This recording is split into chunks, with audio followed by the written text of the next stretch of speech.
Baby, let me tell you something, honey. Carrie Preston directed the fuck out of this episode, okay? It was a lot going on, honey, and death is all around Desna. She got that rich girl, LA vibe. She whip it good in her daddy's 95. Rough sex on the bedroom floor.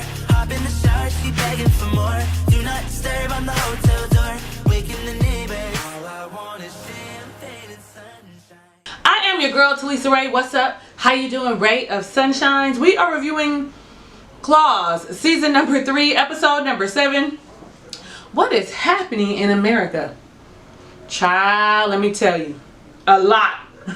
A lot is happening in America, and they covered all those damn references today, okay? Carrie Preston was like, we're gonna make sure that this goes smoothly. The writers did a good job. But let's get into the episode, okay? So we pick up where we left off at Arlene's death, and they are in Mac and Melba's office with Arlene on the floor, the crazy ass professor. What is his name? Benedict Lear? I don't know. Benedict Lear? I don't know if Lear was his last name. Child, I couldn't understand him. I rewound it like 5 times. Still didn't catch his last name. Tell me down below in the comments. He's just the representation for the Macaws, the professor is. There is someone above him. He lets them know you've got 24 hours to get us $3 million, to get our $3 million back. And I'm all like, well, where in the fuck did they take $3 million from the Macaws?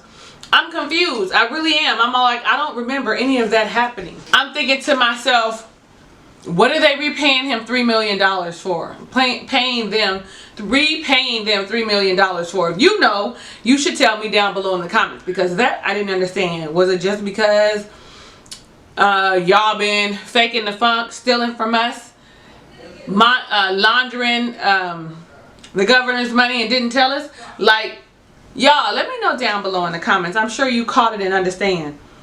Desna's in a full-on emotional flurry. I mean, crying, not knowing what to do, not knowing how she's gonna spill the beans to Arlene about, to Quiet Ann about Arlene. Her phone rings, that's Arlene's phone rings, text, and it is Quiet Ann. She's got to make a decision, and I think, I don't know if you're going to agree with me or not, I think this might have been the wrong decision. She always makes decisions, but I know she's saying she's thinking of Arlene. Damn it. I know she says she's thinking of Quiet Ann when she makes this decision. But listen.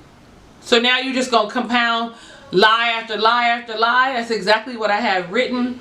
She ends up leaving her a message about, you know, some text message. I didn't rewind it and go look at it to read it. But it starts off with honey. And when Quiet Ann sees it, she's all like, honey. Like, that's the one thing we know. We know how our significant others loves whomever, my brother, anybody. I know how they talk to me. When Desna leaves the office, because they need to figure out how are we going to make this money. So they leave, she leaves. But Mac is like, we need to leave now, Melba. We need to go now. Now listen, she probably should have listened to him. Melba's like, no, let's go with the plan.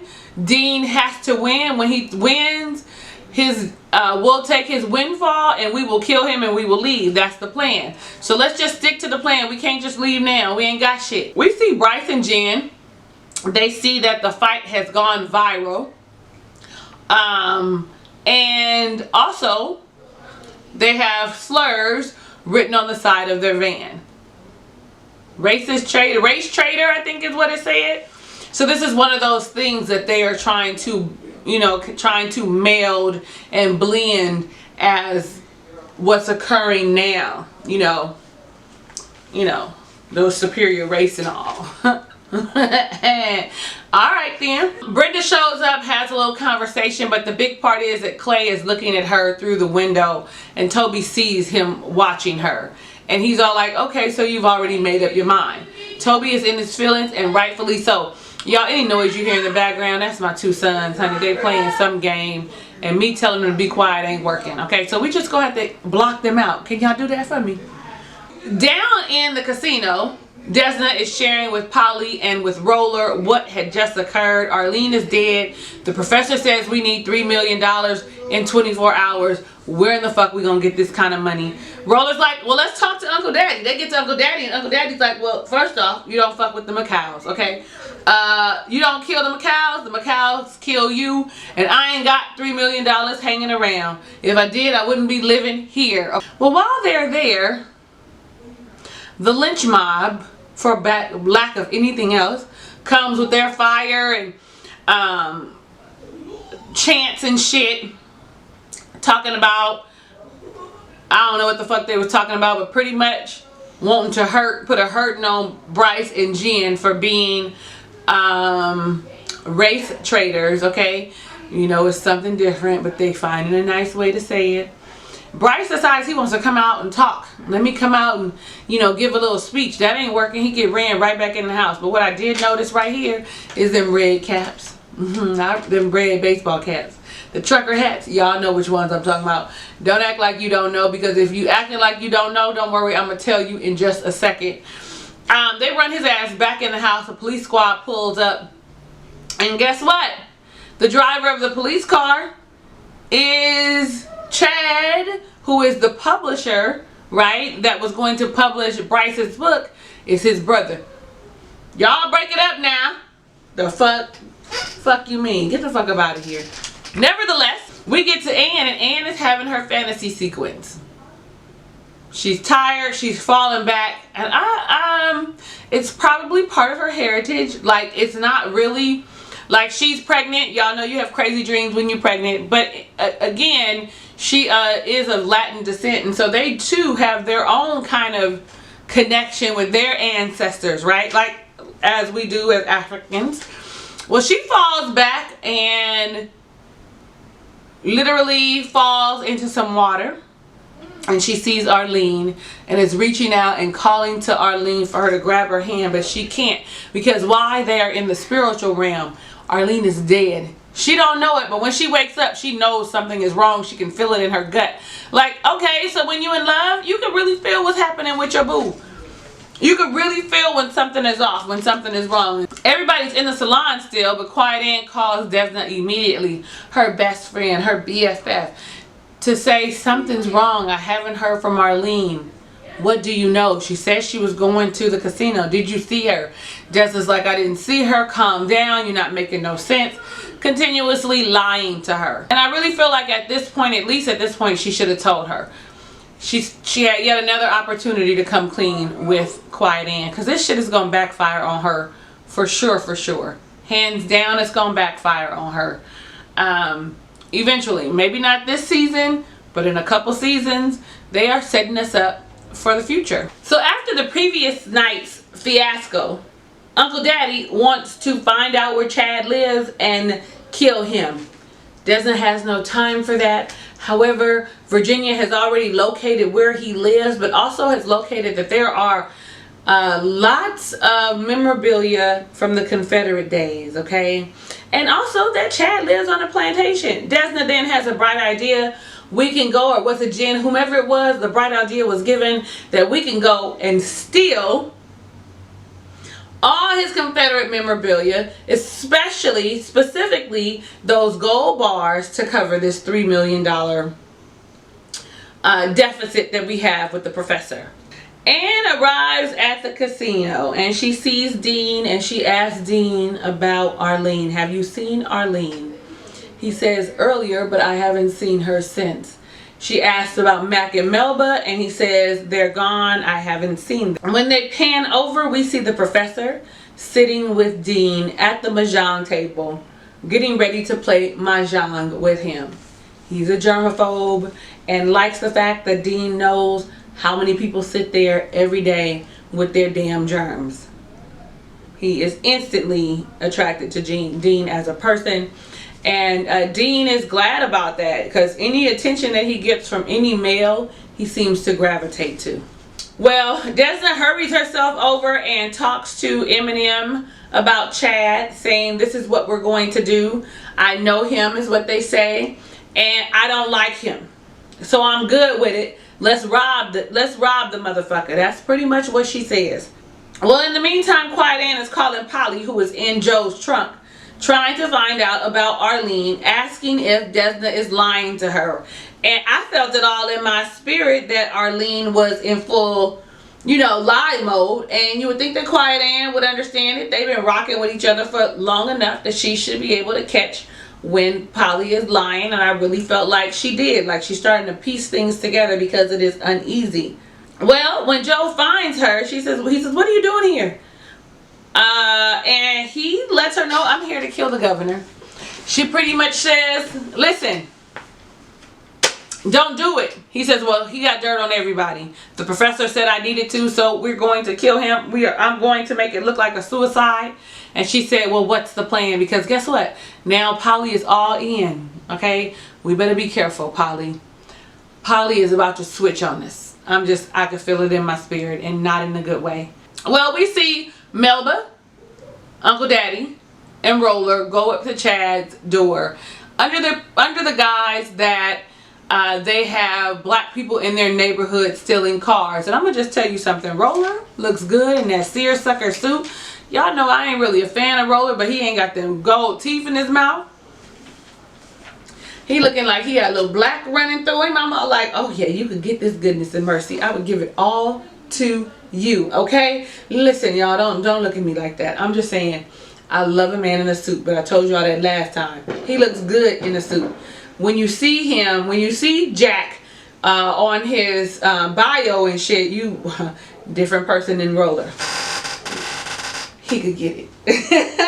But then we see Quiet Ann. She goes to the police station and talks to the desk sergeant, who somehow convinces her that Arlene is on an undercover sting, that she was the only skilled woman that she could have sent, and congratulates her on the baby. Mazel tov on the baby. And I'm thinking to myself, did Arlene share that information? In my mind, I'm feeling like this is the puzzle piece that put it together for her, that something's wrong. But I was wrong. We also find out that the professor has everybody in his pocket. The desk sergeant calls him and says she just came and left. Meanwhile, Dean is running off at his mouth still about how his sister is good people, but she does bad things, so it's starting to make him think that maybe she's not such a good person. Child, that's a lot. Meanwhile, they trying to steal out the house. So in there is Desna, Bryce, Jen, and Virginia trying to steal all the Confederate shit. Okay, Virginia and Bryce almost get caught, but Desna and Jen do get caught while trying to take the bricks. But fortunately, Virginia comes skating on in and hits the maid in the head with the swastika trophy. Okay, the gold swastika trophy. Listen, these braces, y'all see how I'm talking, how I have to move my mouth now. Okay, now, so shit gets real. Okay, back at the plantation, Chad is calling for some sweet tea. Ain't nobody coming. They go in the house, and as they are leaving, the crew is leaving. He's coming in. They have gotten caught. He reaches for his 9. Everybody got a 9, I think, but that might have been a 38. I really couldn't tell. If you could tell me down below in the comments. But he pretty much shoots at them. Shoots to kill, because they stealing. So they get to the car. You see Matt come around, and he's the van driver. Melba, Clay, and Roller hop in the van. Well, not quite, because Roller goes to help with the heavy ass bags as they're running across the line. They get in the car, and here comes Chad right behind them. He is shooting at the van. And who gets shot? Mac. Now, I'm going to tell you, as much as we don't like Mac and Melba, I actually gasped for air for Mac. I was like, oh, like shocked, but we know they was gonna die anyway. We knew they wasn't gonna make it through to the next season, didn't we? They're not fixed characters, right? I don't know why I was shocked, nor do I know why I was moved when he died. Maybe it was because of Melba's acting. She was acting like a wife for real, whose husband would have been killed in a criminal act, and so I felt that in my spirit. He's in the driver's seat, so of course Melba and Desna have to figure out how to get them out of there. But baby, they drag Mac into the clinic for Ken to help resuscitate, to help live, and he's already gone. And Melba is in full-on actress mode. When I tell you she played the fuck out of this scene, when I tell you, I'm gonna give it to her to the point where I was like, oh my God. But I'm all like, we don't like them, so who cares? I forgot to mention that he was yelling, I'm gonna stand my ground. Because of course they're in fucking Florida, right? As he was shooting at the crew as they left from stealing from his house.